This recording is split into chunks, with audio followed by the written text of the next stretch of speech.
administration, oo o hindi, Kong Busita? Ako pang nauna ha.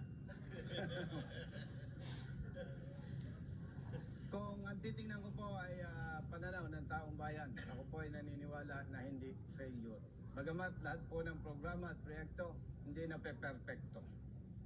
Kaya po ako ay naniniwala na hindi naman ito failure. Pero hindi perfect siyempre.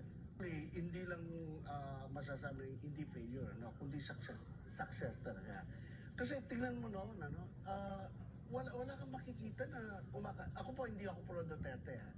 Pero as an ordinary citizen, I am a doctor, no, lawyer. Dati makikita mo nung panahon ni bago kay President Duterte, no, makikita mo sa sari-sari store nagbebentahan ng shabu, yung mga powder. Pero nung magsimula si President Duterte ay nag-take over, natatakot ang lahat, pati mga pulis.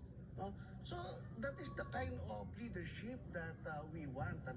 Yung talagang merong political will.